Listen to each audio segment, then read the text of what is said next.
Okay. नमस्कार प्यारे विद्यार्थियों, लक्स क्लासेस बालोतरा के यूट्यूब चैनल में आप सभी का स्वागत है। अपन आपके न, हाँ, क्लास 8 इतिहास के चौथे पार्ट की बात कर रहे थे, जिसके अंदर अपन ने आपकी पहली क्लास ले ली थी, जो कि आपको लक्स क्लासेस बालोतरा के यूट्यूब चैनल की प्लेलिस्ट पे दी हुई है, तो वहाँ जाके आप उसे देख सकते हैं। और आज अपन आपके इस पार्ट से संबंधित दूसरी क्लास ले रहे हैं। ठीक है, तो मैंने आपको कहा था कि मैं आपको कुछ जनजाति क्षेत्र के फोटो दिखाऊंगा, तो मैं पहले आपको दिखा दूंगा। बिल्कुल आवाज़ वगैरह क्लियर आ रही होगी, तो मोबाइल को आप बिल्कुल लैंडस्केप कर लीजिए, ठीक है ना, आड़ा कर लीजिएगा। ठीक है, और वॉल्यूम बढ़ा लेना, थोड़ी बहुत क्वालिटी में दिक्कत आ रही तो आप क्वालिटी भी थोड़ी बहुत बढ़ा लेना। ठीक है, चलो।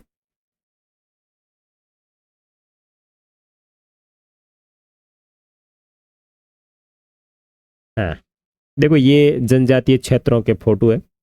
ये नंगे पुंगे लड़के खड़े हैं, ये जनजातीय लोग, जो कबीले लोग जो जंगलों में रहते हैं, वो इस तरीके से रहते हैं। ये देखो इनकी डिजाइनिंग है इस तरीके से। ये अपने, अब आप देखो अपने अति आधुनिकता के दौर के अंदर अपन फेरे लवली वगैरह लगाते हैं, तो ये इस तरीके से नहीं लगाते। ये इनकी सुंदरता है, ठीक है ना। ये इस तरीके के वस्त्र पहनते हैं, आभूषण पहनते हैं। ये इनके आभूषण है, ये भी करोड़ों रुपयों के हैं इनके जमाने के अंदर, या इनकी संस्कृति के अंदर बात करें तो। ये इनके पत्थर से चक्कियां हैं। उसके बाद में ये देखो इनका घर बना हुआ है। ये इस तरीके से घर बना के घर के अंदर रहते हैं, ठीक है ना। Okay, next. ये देखो इस तरीके से ये लोग अपने कोई सामाजिक सांस्कृतिक समारोह होता है, तो ये अपने लोग डांस करते हैं, या फिर इस तरीके से ये अपने आप के शरीर की सजावट करते हैं। ठीक है, ओके, आगे बढ़े। चलो बस इतना ही है, ये तो हो गया यहाँ पे ख़त्म। हाँ, चलो चैप्टर की शुरुआत करते हैं। अपन ने लास्ट एंडिंग यहाँ पे किया था, है ना, कि गुमंतु काश्तकारों का क्या हुआ होगा। यहाँ यहाँ तक अपन ने पढ़ लिया था, इससे आगे पढ़ना था। ठीक है, तो मैं शुरू करता हूँ। घुमंतु काश्तकारों का क्या हुआ। ऐसे समूह से अंग्रेजों को काफ़ी परेशानी थी, जो यहाँ वहाँ भटकते रहते थे, एक जगह ठहर कर नहीं रहते थे। वे चाहते थे कि आदिवासी के समूह एक स्थायी रूप से रहे और खेती करे। अब अंग्रेजों को बड़ी दिक्कत थी कि ये जंगल में भटक रहते थे, अब कोई ना कोई कांड करके ये भाग जाते थे, तो अंग्रेजों को बड़ी दिक्कत होती थी कि भाई साहब इनको पकड़े कहाँ। तो अंग्रेज ये चाहते थे कि ये लोग एक जगह ठहर के रहें और खेती कार्य या फिर कृषि कार्य करें। ठीक है ना, एक जगह रहे और कृषि कार्य में संलग्न रहे। ठीक है ना, अंग्रेज इस तरीके से चाहते थे। ठीक है, आगे देखो। स्थायी रूप से एक जगह रहने वाले किसानों को नियंत्रित करना आसान था। अंग्रेज अपने शासन के लिए आमदनी का नियंत्रित स्रोत भी चाहते थे। फलस्वरूप उन्होंने जमीन के बारे में कुछ नियम लागू कर दिए। उन्होंने जमीन को मापकर प्रत्येक व्यक्ति का हिस्सा तय कर दिया था। उन्होंने ये भी तय कर दिया था कि किसे कितना लगान देना होगा। कुछ किसानों को भूस्वामी और दूसरों को पट्टेदार घोषित किया गया। जैसा कि आप देख चुके हैं कि अध्याय 2, पट्टेदार अपने भूस्वामियों को भाड़ा चुकाते थे और भूस्वामी सरकार को लगान देते थे। ठीक है, झूम काश्तकार को स्थायी रूप से बरसाने की अंग्रेजों की कोशिश बहुत कामयाब नहीं रही। जहां पानी कम हो और मिट्टी सूखी हो, वहां हलों से खेती करना आसान नहीं था, बल्कि हलों की मदद से खेती करने वाले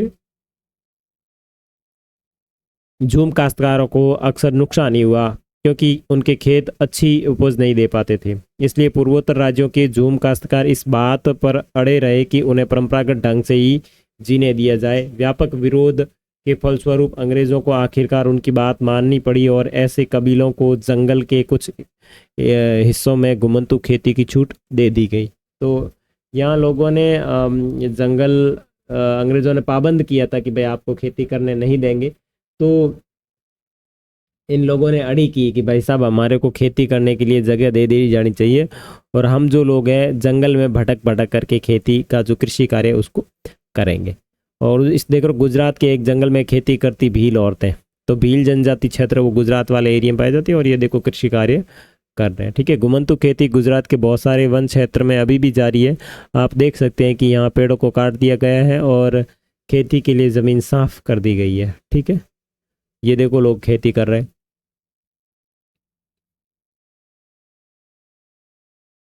हाँ, भारी असर पड़ा। अंग्रेजों ने सारे जंगल पर अपना नियंत्रण स्थापित कर लिया और जंगल को राज्य की संपत्ति घोषित कर दी, ठीक है। और कुछ जंगलों को आरक्षित वन क्षेत्र घोषित कर दिया। आरक्षित का मतलब है वहाँ अगर आपको कोई भी कृषि कार्य करना है तो पहले आपको परमिशन लेनी पड़ेगी, फिर आप उसमें कृषि कार्य कर सकते हैं। तो ये ऐसे जंगल थे जहाँ अंग्रेजों को ज़रूरत के लिए इमारती लकड़ी पैदा होती थी, और इन जंगलों में लोगों को स्वतंत्र रूप से घूमने, झूम खेती करने और फल इकट्ठा करने या पशुओं का शिकार करने की इजाज़त नहीं थी।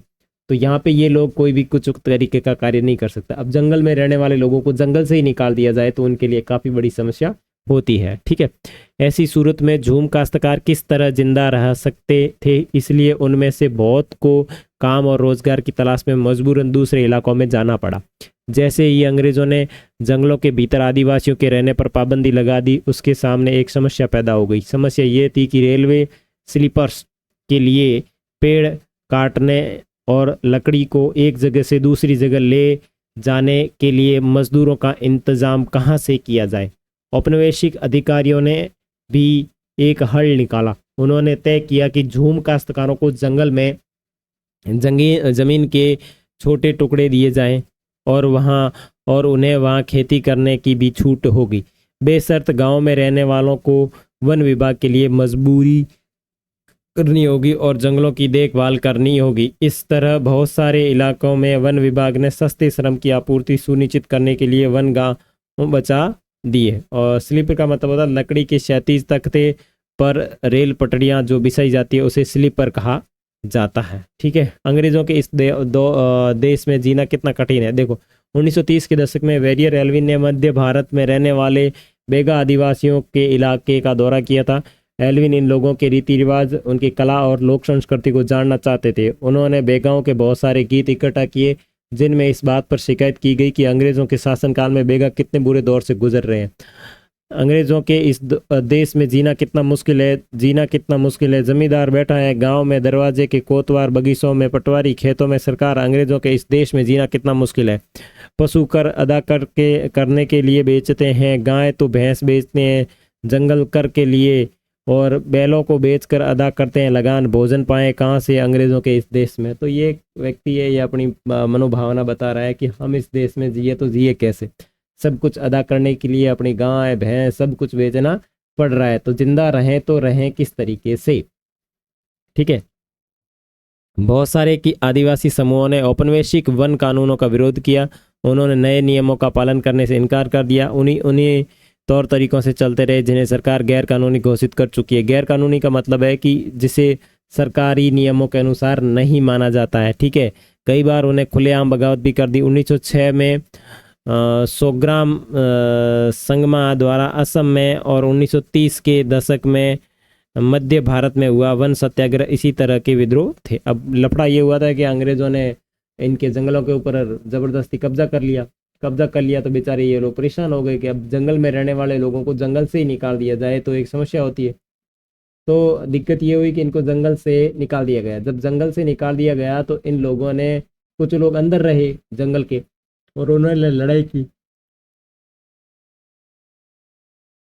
उन्होंने जंगल के लोगों से लड़ाई की और उन्होंने कहा कि भाई साहब हमारे को जंगल से निकाल दिया जा रहा है, ठीक है। फिर उन्होंने खुलेआम बगावत कर दी और जिन नियमों का पालन किया जिन्होंने अंग्रेज अधिकारियों ने गैर कानूनी घोषित कर दिया। गैर कानूनी का मतलब है अंग्रेजों के अनुसार वो नियम गलत है, ठीक है।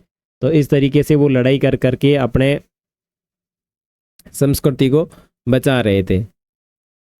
व्यापार की समस्या। 19वीं शताब्दी के दौरान जनजातीय समूह ने पाया कि व्यापारी और महाजन जंगलों में जल्दी आने लगे हैं। वे वन उपज खरीदने, नकद कर्जा देने और आदिवासियों को मजदूरी पर रखने के लिए आ रहे थे। इन सारे बदलावों से क्या असर पड़ने वाले हैं ये समझने में आदिवासियों को कुछ समय लगा। ये समझने के लिए आइए रेशम उत्पादकों की स्थिति को देखें। 18वीं सदी में भारतीय रेशम की यूरोपीय बाजारों में भारी मांग थी, जो कि अपन दूसरे पार्ट में पढ़ चुके, ठीक है। रेशम का उत्पादन हुआ था, ठीक है। भारतीय रेशम की अच्छी गुणवत्ता सबको आकर्षित कर रही थी और भारत का निर्यात तेजी से बढ़ रहा था। जैसे जैसे बाजार ईस्ट इंडिया कंपनी के अफसर इस मांग को पूरा करने के लिए रेशम का उत्पादन पर जोर देने लगे। वर्तमान झारखंड में स्थित हजारीबाग के आसपास रहने वाले संथाल रेशम के कीड़े पालते थे।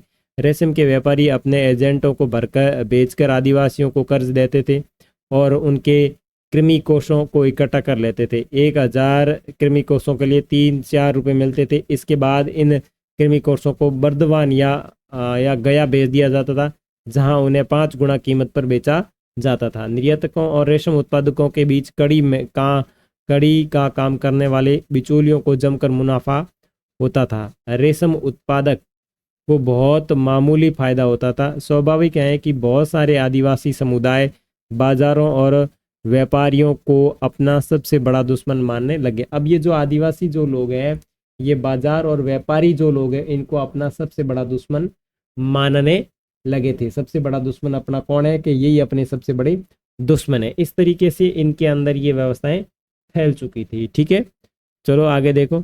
चटाई बुनती एक हंजांग औरत के लिए घरेलू काम सिर्फ घर तक ही सीमित नहीं था, वे खेतों और कारखानों में भी अपने बच्चों को साथ लेकर जाती थी। यहाँ देखो एक आदिवासी महिला है जो बेचारी काम कर रही है, यहाँ बैठी दिख रही है आपको।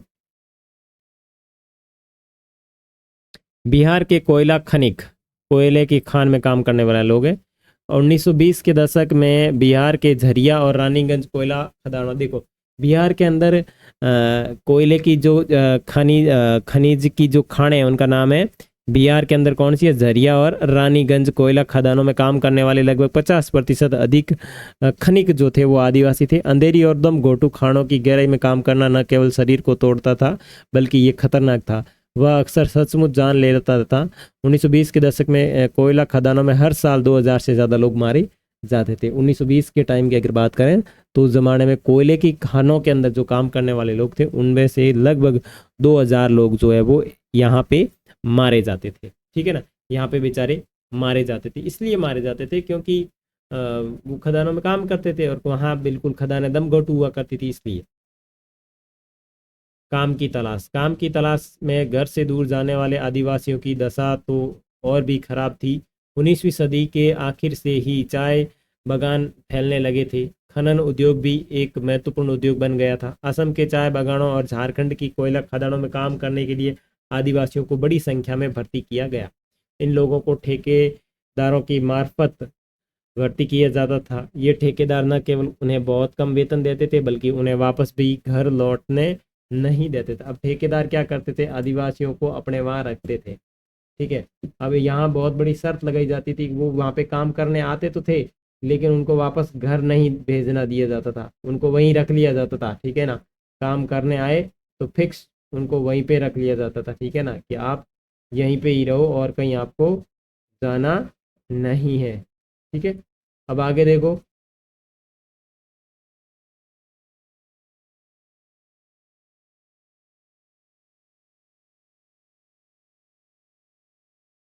देखो नजदीक से देखने पर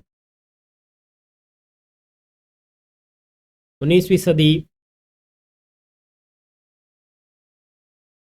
19वीं सदी और 20वीं शताब्दी के दौरान देश के विभिन्न भागों में जनजातीय समूह ने बदले कानून, अपने व्यवहार पर लगी पाबंदियों, नए करों और व्यापारियों व महाजनों के द्वारा किए जा रहे शोषण के खिलाफ कई बगावत करी। ठीक है, 1831 से 32 में कोल आदिवासियों ने और 1855 में संथालों ने बगावत कर दी। मध्य भारत में बस्तर विद्रोह 1910 में हुआ और 1940 में महाराष्ट्र में वर्ली विद्रोह हुआ। बिरसा जिस आंदोलन का नेतृत्व कर रहे थे वह भी इसी तरीका का आंदोलन था। बिरसा मुंडा, बिरसा का जन्म 1870 के दशक के मध्य में हुआ। उनका पिता गरीब थे और बिरसा का बचपन भेड़ बकरियां चराते हुए, बांसुरी बजाते हुए, स्थानीय अखाड़ों में नाचते हुए बीता गया।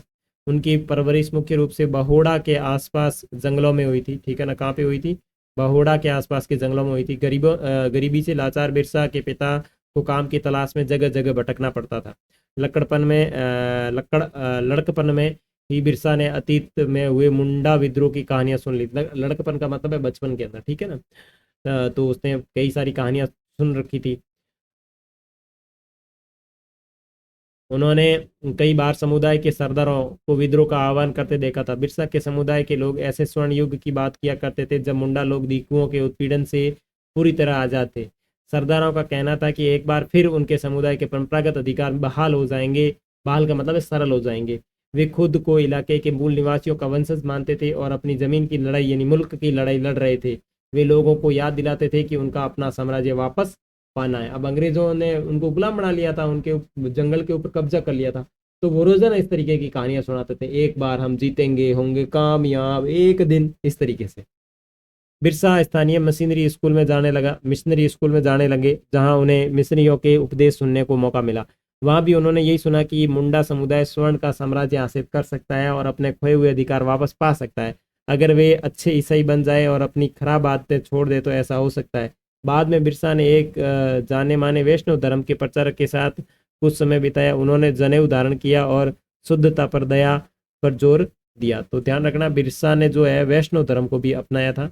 अपनी किशोरावस्था में बिरसा जिन विचारों के संपर्क में आए उसे वह काफी गहरे तौर पर प्रभावित थे। बिरसा का आंदोलन आदिवासी समाज को सुधारने का आंदोलन था। उन्होंने मुंडाओं से आह्वान किया कि वे शराब पीना छोड़ दे, गांवों को साफ रखे और डायन व जादू टोने में विश्वास न करे। यहाँ ध्यान देने वाली बात यह है कि बिरसा ने मिशनरियों और हिंदू जमींदारों का भी लगातार विरोध किया। वे उन्हें बाहर का मानते थे जो मुंडा जीवन शैली को नष्ट कर रहे थे। अब देखो, मुंडा जीवन शैली को नष्ट करने वाले जो लोग हैं, उन्होंने मुंडा परिवार ने क्या कहा, ये लोग दीकू है। दीकू का मतलब है बाहर के लोग जो हमारी संस्कृति को नष्ट कर रहे हैं या हमारी संस्कृति को क्या कर रहे हैं, खराब कर रहे हैं। ये लोग कौन है, सब के सब कौन है, दीकू लोग हैं। ये कौन कह रहा है, मुंडा कह रहा है। कौन सा मुंडा कह रहा है, बिरसा मुंडा कह रहा है, ठीक है ना। हाँ, 1895 में बिरसा ने अपनी अनुयायियों से आह्वान किया कि वे अपने गौरवपूर्ण अतीत को पुनर्जीवित करने के लिए संकल्प ले।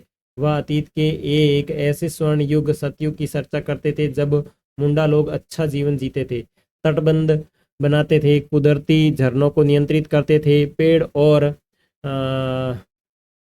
पेड़ और बाग लगाते थे, पेट पालने के लिए खेती करते थे। इस काल्पनिक युग में मुंडा अपने बिरदारों और रिश्तेदारों का खून नहीं बहाते थे, वे ईमानदारी से जीते थे। बिरसा चाहते थे कि लोग फिर अपनी जमीन पर खेती करें और एक जगह टिक कर रहे और अपने खेतों में काम करें। और वैष्णव का मतलब है विष्णु की पूजा करने वाले लोग वैष्णव कहलाते, ठीक है। अंग्रेजों को बिरसा आंदोलन के राजनीतिक उद्देश्यों से बहुत ज़्यादा परेशानी थी और ये आंदोलन मशीनरी महाजनों और हिंदू भूस्वामियों और सरकार को बाहर निकालकर बिरसा के नेतृत्व में मुंडा राज स्थापित करना चाहते थे। तो बिरसा मुंडा का ये कहना था कि ये जो दीकू है इनको बाहर भगा देना चाहिए और हमारे को जो हमारे अधिकार है वो सारे के सारे वापस मिल जाने चाहिए, ठीक है। आगे देखो, यह आंदोलन उनकी ताकतों को, मुंडाओं की सारी समस्याओं व कष्टों का स्रोत मानता था।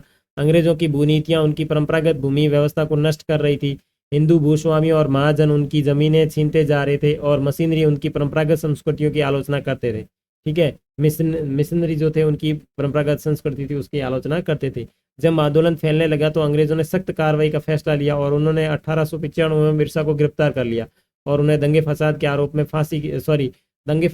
में 2 साल की सजा सुनाई। 1897 में जेल से लौटने के बाद बिरसा समर्थन जुटाते हुए गांव गांव घूमने लगा और उन्होंने लोगों को उकसाने के लिए परंपरागत प्रतीकों और भाषा का इस्तेमाल किया। वे आह्वान कर रहे थे कि उनके नेतृत्व में साम्राज्य की स्थापना के लिए रावणों यानी दीकू और यूरोपियों को तबाह कर दें, ठीक है ना।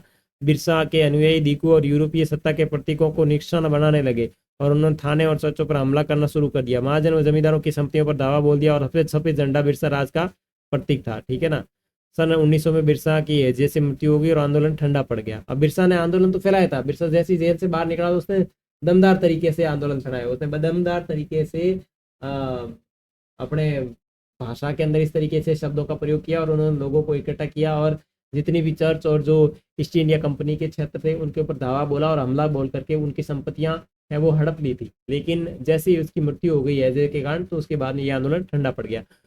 ओके, आगे बात देखो। पहला, इस औपनिवेशिक सरकार को ऐसे कानून करने के लिए मजबूर किया जिनके जरिए दीकू लोग आदिवासियों की जमीन पर आसानी से कब्जा न कर सके, ठीक है। अब इसने क्या किया कि ये आंदोलन 2 मायनों में महत्वपूर्ण था। 2 मायनों का मतलब है कि इसने अंग्रेजों को इसके लिए मजबूर कर दिया कि दीकू है जो अब आदिवासियों की जमीन पर आसानी से कब्जा नहीं करे। और दूसरा, इसने एक बार फिर जता दिया कि अन्याय का विरोध करने और औपनिवेशिक शासन के विरुद्ध अपने गुस्से को अभिव्यक्त करने में आदिवासी सक्षम है। और उन्होंने अपने खास अंदाज में अपनी खास रस्मों और संघर्ष के प्रतीकों के जरिए इस काम को अंजाम दिया, ठीक है। यहाँ एक ऊपर चीज आई हुई थी जो पढ़नी बाकी रह गई थी। लहू लुहार मेरे कंधे, मुंडा आदिवासियों के गीत में उनके कष्ट झलकते थे। देखो, हाय कोलू के बैल की तरह मैं, लहू लुहार मेरे कंधे, जमींदार के दूध दिन और रात करते हैं मुखिया परेशान, बड़क बड़ाता हूँ मैं यही दिन और रात, हाय ये है मेरी हालत, नहीं है मेरा कोई ठिकाना, नहीं है मेरी कोई खुशियाँ। ये इस तरीके के गीत थे इन लोगों के, क्योंकि इनकी जो हालत थी, जमींदार लोगों ने, ईस्ट इंडिया कंपनी ने बहुत बेहतर हालत कर दी, बेहतर से बदतर हालत करती थी, इसलिए वो इस तरीके से अपने दुख बताते थे। और यहाँ साइड में भी क्या दे रखा, हमें नकद की क्या जरूरत है। ऐसे बहुत सारे कारण हैं जिनकी वजह से आदिवासी और अन्य सामाजिक समूह प्राय बाजार के लिए पैदावार नहीं करना चाहते। पापुआ न्यू गिनी के इस जनजातीय गीत में इस बात की झलक मिलती है कि वहाँ के आदिवासी बाजार को किस तरह देखते कहते हैं बेकार का कूड़ा करकट, बारिश ये रोक नहीं सकती और देती हैं तकलीफें। इन सरकारी मठाधीशों के लिए क्या मैं जोश से करूं काम, क्यों मैं चढ़ूं नारियल के पेड़ पर। तो है नकदी फसलें अच्छी, लेकिन श्रीमान मुझे बताएं अगर खरीदने को नहीं है कुछ, मैं तो चिंता क्यों करूं। तो ये इस तरीके के इनके जो थे, इनके दुख थे, इनकी बातें थी। तो पार्ट अपना पूरा हो गया। नेक्स्ट वीडियो के अंदर अपना आपके सभी प्रश्नों की बात करेंगे। उस प्रश्नों का वीडियो कंप्लीट होने के बाद अपन टेस्ट की बात करेंगे, और टेस्ट के बाद टेस्ट आंसर की बात करके अपन 5वें अध्याय का प्रारंभ करेंगे। तो मिलेंगे टेस्ट में, तब तक के लिए बाय बाय।